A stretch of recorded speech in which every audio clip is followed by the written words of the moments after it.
최순실 씨와 박근혜 대통령과의 관계, 그리고 이 박근혜 대통령의 진짜 이 세월호 7시간이라든지 이런 여러 국정 사태에 대해 가장 잘 알 것 같은 인물이 바로 정윤회 씨인데요. 어제 채널A가 정윤회 씨와의 단독 인터뷰를 했습니다. 그런데 정윤회 씨 어제도 박근혜 대통령이 여성이라는 점을 굉장히 강조했습니다. 정윤회 씨 목소리 먼저 들어보고 오시죠. 여성 대통령이라는 게 남자들의 그 참모진들이 가까이 갈 수 있는 한계가 있어요. 업무 외에 남자들은 사실 가까이 가서 뭐 말씀드리기가 불편하고. 대통령도 인간이고 나이를 먹으면 연세도 있고 여기저기 아프지 않겠어요. 이성이기 때문에 넘어서서 말씀드리고 있고 그런 것 때문에 상당히 많은 또 오해를 받으셨잖아요. 네, 정 의원님 여성 정치인이잖아요. 아니, 진짜 화가 나는데요. 보세요. 어떻게 박근혜 대통령 주변에 있는 남자들은 어떻게 저렇게 똑같은 말을 해요? 지난번에 김기춘 전 실장도 맞아요. 무슨 얘기를 하려면 여성 대통령이라서 이런 얘기를 해요. 네. 그다음에 유영아 변호사 기억나십니까? 아, 그렇죠. 검찰 할 때 대통령. 사생활. 예. 아니 여성 대통령이라서 뭐 사생활, 뭐 사적인 영역 이런 얘기를 막 하고 또 지금 정윤회 저분은 또 누구입니까? 완전한 측근 아니에요. 네. 저분도 또 여성 대통령이라서 이런 얘기를 해요. 아니 그러니까 저 주변에 박근혜 대통령 주변에 있는 남자들은 박근혜 대통령한테 맨날 그런 얘기를 한 것 같아요. 여성 대통령이니까 뭐 사적인 영역을 보호해 드려야 됩니다. 말이 안 되잖아요. 대통령은 여자 남자가 아니에요. 그냥 대통령은 대통령이어야만 해요. 그러니까 여자 대통령 아닌 진짜 대통령을 하셔야 되는 거예요. 예. 그래서 최순실 씨가 지금 보면은 자 국정농단이 문제잖아요. 네. 그러니까 정윤회 씨가 얘기한 거는 여성으로서의 고유한 영역에 관한 부분인 것 같아요. 제가 예. 보기에. 예. 예를 들어서 누가 뭐 대통령 비서실장 보고 박근혜 대통령 미용 문제에 관여하라고 그랬습니까? 그런 얘기가 아니고 예. 지금 최순실 씨 있어야 되잖아요. 그렇죠. 예. 아이고 저 최순실 씨가 이런 식으로 해서 만약에 돈을 빼먹으러 그러면 이거 나중에 큰 문제가 됩니다. 네. 라고 얘기하는 게 여성이기 때문에 얘기 못할 거 있겠습니까? 예. 그러니까 지금 저렇게 얘기하는 건 뭔가 이 국민들한테 혼선을 주기 위해서 저는 얘기하는 것이라고 봅니다. 여성이기 때문에 남자 비서들이 제대로 접근을 못했다는 부분은 국정농단하고는 상관없는 얘기입니다. 자기 본인이 빠져나가기 위한. 저는 그렇게 봅니다. 아하. 네. 채널A가 이제 인터뷰했는데 예. 죄송하지만 예. 그러니까 왜 그러면 정윤회 씨가 이 시점에 인터뷰를 했을까? 예. 그거는 본인 이름이 이제 곧 나오기 직전이에요. 예. 왜 그러냐면 정호성 전 비서관 녹취에도 그 남성 등장하죠. 남성 1이 있어요. 예. 그게 정윤회 씨 것으로 추측이 되는데 네. 자기 이름이 지금 나오기 직전이에요. 예. 그러니까 지금 뭔가 자기는 이 국면에서 빠져야 돼요. 예. 그걸 위해서 인터뷰를 하지 않았나 싶습니다. 그래서 근데 이게 채널A가 변호 노력 열심히 했겠죠. 전략으로 변호 전략으로 여성이 강조되는 얘기를 계속 워딩하고 있지만 네. 이것에 뿌리가 있어요. 우리가 이미 그동안 짚었던 것 중에 최태민 씨가 이미 수십 년 전부터 이 유경수 여사의 유지다라고 이제 전했다는 말을 우리가 전에 듣고 있는 것이 네. 자, 당신은 아시아의 여성 지도자가 될 것이다. 네. 그런데 지금 이 박근혜 대통령의 정체성 속에는 여성 지도자, 여성은 앞에 붙어 있는 거예요. 예. 그래서 자신을 감싸고 있는데 일정 영역이 필요해요. 이게 바로 신비주의 공간입니다. 네. 그러니까 등장하는. 그러니까 말씀하신 대로 현대 정치인이 남성이든 여성이든 보좌관하고 수시로 이야기하고 지금 트럼프도 김정은과 햄버거 미팅 하겠다는 거 아닙니까? 네. 예. 정말 샌드위치 먹으면서 국정을 논하고 여러 가지 의사결정을 해야 되는데 이게 거의 다 전화로 이루어졌고요. 11개월 정무수석을 한 조윤선 현 장관도 이 대통령의 이야기를 보면 독대하지 않았다? 네. 꼭 대면 보고 받아야 됩니까? 이런 이야기를 하신단 말이에요. 예. 그럼 신비주의 공간을 통해서 그동안 정치인 박근혜의 아우라를 구축해 왔기 때문에 네. 청와대, 이 대통령의 생각으로는 전 청와궁이라고 생각을 합니다만 청와궁 안에 들어가서는 내 앞에 아무도 범접할 수 없다. 좀 중국의 황제 스타일로 네. 몇 미터 앞에는 들어올 수 없다. 몇 미터 앞에는 몇 분까지만 들어올 수 있다. 지금 이러한 거리를 두고 통치를 해오신 게 아닌가. 네. 그러다 보니까 지금 현대와 맞지 않는 이 통치 스타일이 이 사단이 나게 된 것으로 예. 보여집니다. 네. 그 여성 대통령 잠깐 말씀드리면요.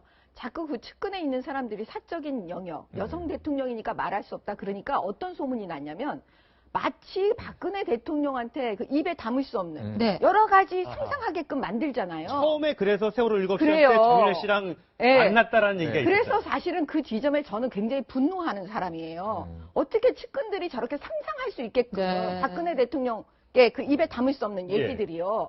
그러니까 자기네들이 지금 무슨 잘못을 하고 있는지, 네. 무슨 이야기, 이 말이 어떻게 다른 사람들한테 전달되고 느끼게 하고 상상하게 하는지를 모르고 있는 거예요. 네. 정말 답답해요.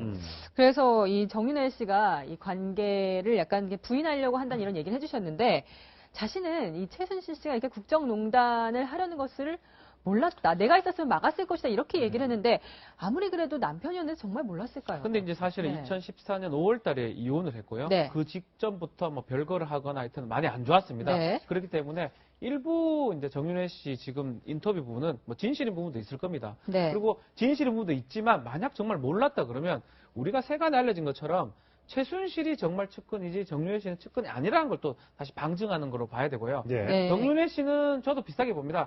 조금 있으면 특검에 소환될 가능성이 아주 높습니다. 높은 상황이기 때문에 정윤회 씨 입장에서는 본인의 입장을 좀 정리를 해야 되고요.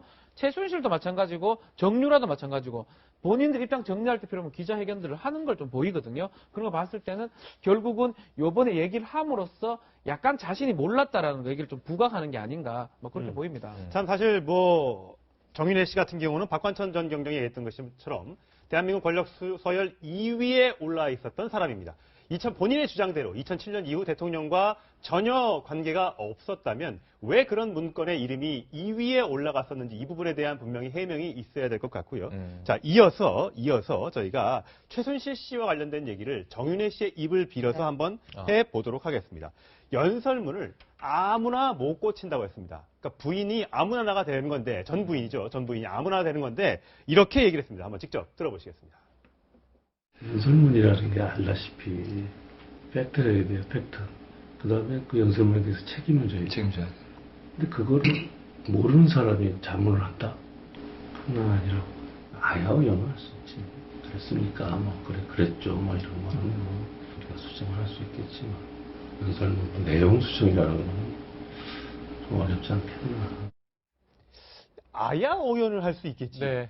근데 그러니까 그렇지 뭐- 않잖아요. 지금 드러난 걸 네. 보면 결국 최순실 씨가 빨간 펜으로 걷고 최순실 씨가 최종적으로 원고를 어떻게 보면 이제 저희들 용어로는 데스킹을 보면 네. 그걸 그대로 대통령이 얘기했다는 거 아닙니까? 지금 모든 정황이 그렇게 지시를 하고 있는데 정윤회 씨만 그것에 대한 반론을 펴고 있어요. 예. 최순실 씨는 연설문을 수정할 정도의 지적 능력이 안 된다. 그러니까 이건 제가 보기에는 저 안에 담겨 있는 건 자기 과실. 대통령이 나를 썼을 땐 괜찮았는데 네. 내가 멀어지면서 문제가 생겼다. 두 번째는 전처였던 최순실에 대한 비하. 네. 이게 담겨 있는데 저 말이 또 일견 맞긴 맞아요. 뭐냐면 아직 모든 연설문이 다 드러난 게 아니기 때문에 최순실이 했는데 네. 실패 사례인데 성공 사례로 얘기를 했단 말이에요. 예. 그래서 이게 어떻게 된 거지?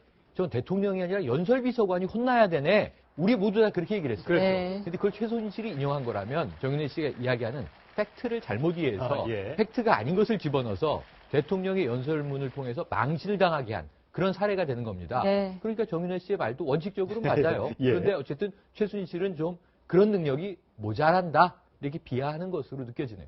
이게 그냥 하는 얘기가 아니고요. 이거 다 그 머릿속에서 다 나온 얘기예요. 무슨 얘기냐면 정유라의 아빠잖아요. 예. 네. 그러면 최순실 아무리 미워도 이혼했어도 음. 서로 관계가 막 원수지간으로 헤어졌어도 자기 딸의 엄마예요. 네. 네. 예, 그러면 어떤 일이 벌어지냐면 그 변호인 역할을 해준 거예요. 아, 그럼 보세요. 지금 공무상 기밀 누설이란 말이에요. 네. 연설문 그거죠. 예, 예. 아이 그거 아니다. 그건 그거 고칠 능력 없다. 그냥 음. 그냥 문자 정도 아야어야만 수정하고 이 한다. 정도 했다. 네. 이거는 뭐냐면 부인하는 거예요. 지금 최순실 씨가 그렇게 법정에서 얘기할 거예요. 네. 아. 그 얘기 지금 대신 해주는 거예요. 어떻게 보면 축소를 하려는 것 같아 보이는데 그런데 저희가 네. 이 정호성 비서관과의 통화 내용을 보면은 단지 문장만 고치는 게 아니라 뭐 회의를 지시를 하고 아니, 그 그러니까. 구체적인 내용을 지시하잖아요. 저는 정윤혜 씨의 말에 네. 조금 좀 생각이 다른데 정윤혜 씨 말이 저 부분은 상당히 진실에 가깝다고 네. 생각합니다. 무슨 얘기냐면 우리가 연설문을 고친다 그러면 연설문이 예를 들어서 한 20페이지 되잖아요. 네. 그럼 우리가 데스킹 한다고 그랬을 때 처음부터 갖다 놓고 이거는 뭐 문장이 뭐 안 돼서 버리고 이거는 넣고 이런 수준이 안 되는 거예요. 네. 최순실 씨는 그 얘기를 하는 겁니다. 근데 최순실 씨는 그럼 우리가 얘기하는 연설문 고쳤다는 부분은 뭐냐면 그걸 자기가 쭉 읽어보고 네. 거기에서 뭐 마지막 부분에 이런 걸 넣는 게 좋겠다든지 그냥 그야말로 국민 눈높이에서 네. 가서 했다든지 아니면 요 문장을 요렇게 고치는 게 좋다는 정도지 네. 연설문을 갖다 놓고 디스킹을 하듯이 처음부터 끝까지 고치는 게 아니라는 얘기죠. 그러니까 정윤회 씨가 지금 얘기하는 건 바로 그런 내용이고 네. 제가 봐도 그동안에 드러난 것도 부분적으로 고치거나 어디 이렇게 집어넣은 정도지 그걸 뭐 통째로 뭐 드러내고 거기다가 그 이른바 정윤회 씨가 얘기하는 팩트 있잖아요. 네. 그거를 하나 뭐 이렇게 집어넣는다든가 하는 건 지금까지 드러난 게 없어요. 그러면 정윤회 씨가 얘기한 말이 맞을 수 있다는 거죠. 저는 맞다는 데에 동의합니다. 아니 근데 예. 보통 연설문을요 저렇게 내용을 다 바꾸고 이러는 건 아무나 못해요. 사실은 그거는 국회의원들 중에서 그거 하라고 하면 할 수 있는 사람 몇 명이나 될까요? 예. 그거는 전문적으로 그걸 쓰는 사람만이 쓸 수 있는 거예요. 근데 그걸 가지고 정윤회 씨가 저렇게 말했을까요? 그거는 아닌 것 같고 제가 볼 때는 그냥 공무상 기밀 누설 아니다. 왜냐하면 자꾸 수정 정도면 공무상 기밀 누설이라고 보기 어려워요. 그래서 지금 저 얘기 하는 겁니다. 네, 저 정윤회 씨의 인터뷰의 얼마 부분이 진짜 진심인지 네. 이것도 이제 앞으로 특검이나 헌재나 또 마지막 남은 청문회 등등에서 밝혀져야 될 대목인 것 같고요. 네. 자, 그런가 하면 정윤회 씨가 대통령은 참 냉정했던 사람이다 이렇게 기억하는 말을 했습니다. 한번 직접 들어보시겠습니다. 근데 뭐 대통령께서 붙잡았으면 했을 수도 있겠지. 근데 또 마지못해서 또 안 붙잡으셨어요. 잡긴 잡으셨을 거 아니에요. 대통령께서도 부담이 있으시지 않으셨겠어요. 그때 상황에서는 그렇게 판단을 해야지. 그렇게 부담이 있으시고 그런 것 때문에 얘기한 걸 아실 테니까 오히려 뭐 나보다는 대통령이 더 그 당시엔 대통령이 아니셨지만 대권을 향해 가시던 분이니까 부담이 있으셨겠지. 그 당시에 대권을 향해서 갇혔던 분이니까 그때 나를 내치셨다. 그러니까 2007년도 대통령 경선 과정에서 나는 이미 버려졌다라고 얘기를 하고 있습니다. 그렇죠. 그러니까 버려졌다는 거는 저는 사실이 아닐 것이라고 믿고 있고 예. 네. 왜냐하면 그 이후에도 여러 가지 흔적들이 있어요. 그러니까 사실이 아닐 텐데 자 그러면 2007년에 왜 공식적으로 버린 것처럼 돼 있느냐? 예. 그거는 2007년에 잘 보세요. 그 김기춘 그 당시 그 의원이죠. 네. 의원이 이렇게 참석한 왜 사진 나온 적이 있잖아요. 법률 예. 최태민, 예. 그게 모의 청문회거든요. 네. 그러니까 이명박 후보와의 그런 경선을 앞두고서 모의 청문을 했는데 그때 네거티브로서 가장 중요한 게 최태민 씨 일가와의 문제예요. 예. 최태민 씨 일가와의 문제에서 딱 드러난 사람은 정윤회 한 사람이에요. 아. 그때는 최순실 씨는 공개적으로 드러나지 있지가 않았으니까. 그렇군요. 네. 예. 그러니까 최태민 씨 일가와의 문제를 꼬리 자르기를 하기 위해서 박근혜 대통령이 정윤회 씨와의 관계를 끄는 것처럼 보이게 네. 만든 거예요. 아. 그런 부분을 정윤회 씨도 다 이해하고 있죠. 네. 근데 이해 못하겠습니까? 근데 그걸 지금 와서 뭐 냉정한 사람이다 얘기하는 거는 그거는 사실과 다른 얘기다. 왜냐하면 박근혜 대통령이 전략적으로 자기를 내칠 수밖에 없다. 네. 내친 것처럼 외부에 이렇게 모양새를 갖출 수밖에 없다는 걸 정윤회 씨도 잘 이해하고 있었을 겁니다. 예. 그래서인지 이 정호성 전 비서관의 녹취록에 한 남자가 등장하는데요.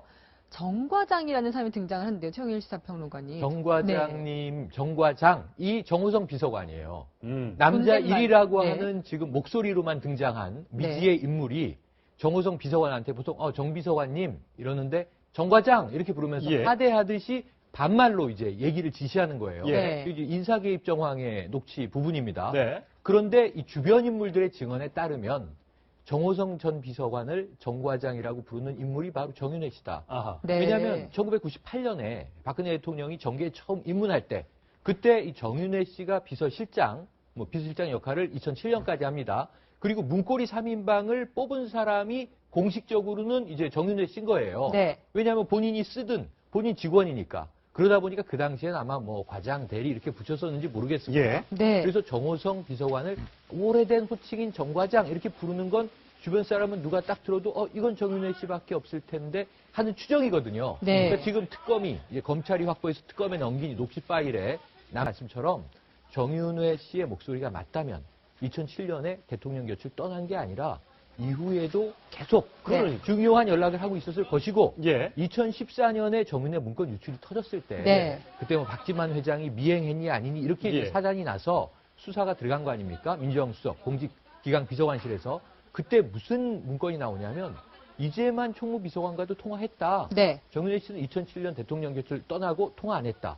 통화 기록이 나왔어요. 네. 그 통화 왜 했냐? 그랬더니 그때 해명을 한 건 뭐냐면 문건 유출이 터지고 청와대에서 만든 문서가 나한테까지 도달했기 때문에 진위를 확인하기 위해서 정말 수년 만에 전화해서 어찌된 일이냐라고 물어봤다라고 해명을 했어요. 예. 청와대 문서가 그냥 야인에게 가나요?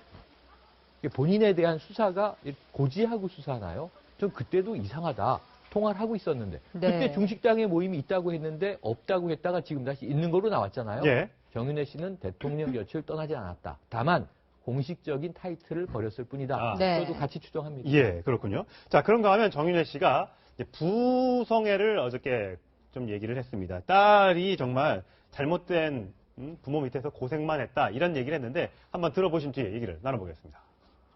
새벽에 나가서 뚱땡이가 뭐 물르도록 열심히 했죠. 열심히 하고 이렇게 안타깝게 그런 부분이 내가 참 안타까운데 아빠 엄마가 항상 또 왕따를 많이 당했지. 성함이 원래가 승마가 말이 많고 근데 얘기를 하자면 그런 왕따 또 이제 걔도 어떻게 보면 피해자야.